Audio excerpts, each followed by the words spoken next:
Today I feel like making a handprint dish. It could either be a candy dish or a spoon rest or just a decoration for the counter.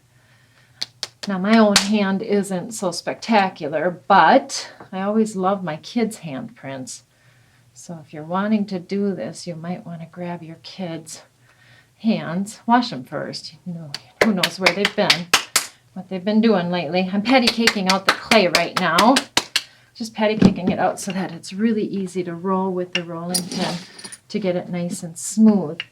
Roll back and forth and constantly flip it over so that you're getting it nice and smooth on each side. Then flipping it over keeps it from sticking to the canvas too. And all I want is enough to do a bubble cut all the way around my hand. So just kind of keeping my fingers kind of evenly spaced. I'm going to press each joint in and even press the heel of my hand in, each joint of each finger to get each fingerprint. So it looks really rough, but it doesn't hurt at all. It actually feels kind of good. It feels like a massage.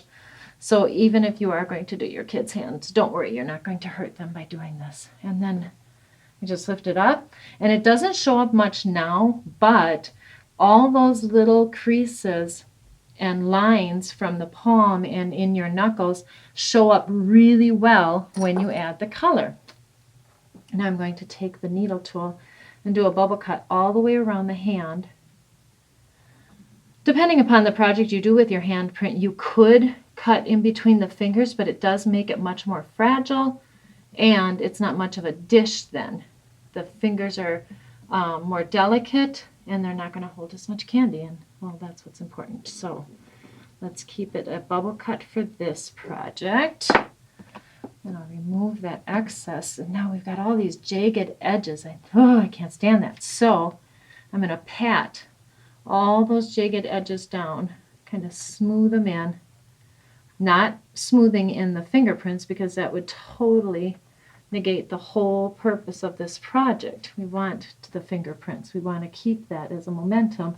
So we're only going to smooth that needle tool cut edge. Make it nice and clean all the way around.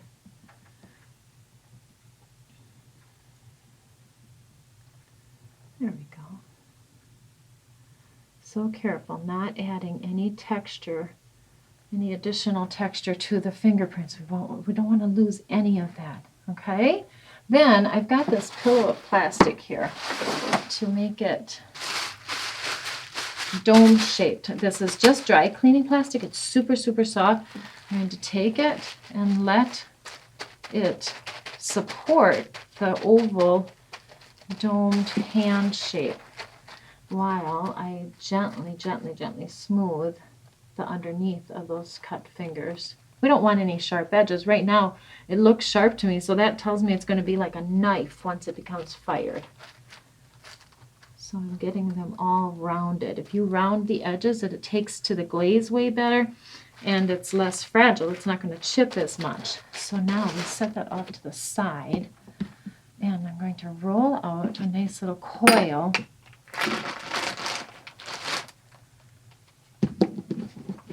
Just squeeze it. Usually squeeze it into a sausage shape first, like a Slim Jim. Roll this out nice and evenly because that's going to become the foot of the hand. I want enough to make a nice oval. So let's see.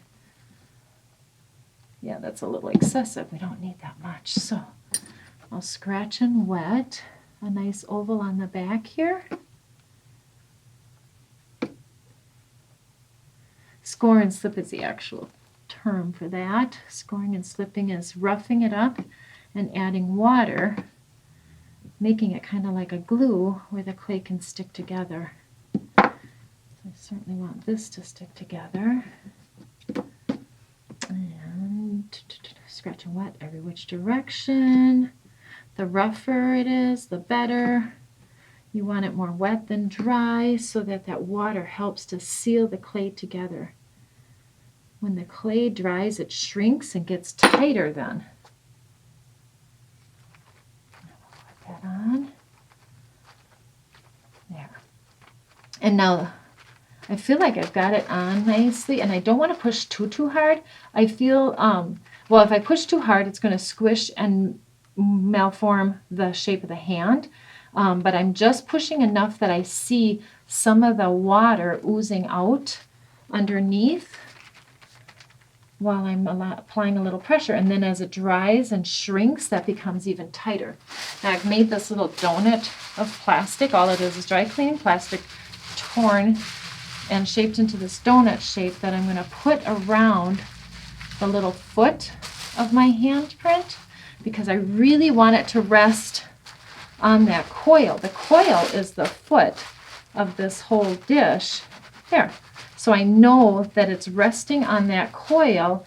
It's got its nice, cupped, slightly cupped hand so that it can hold your soap or your candy or be a spoon rest. It's going to keep that gravy or spaghetti sauce from dripping all over your stove. And the plastic is going to support it until it's completely dry. Hope you like this. Thanks for watching.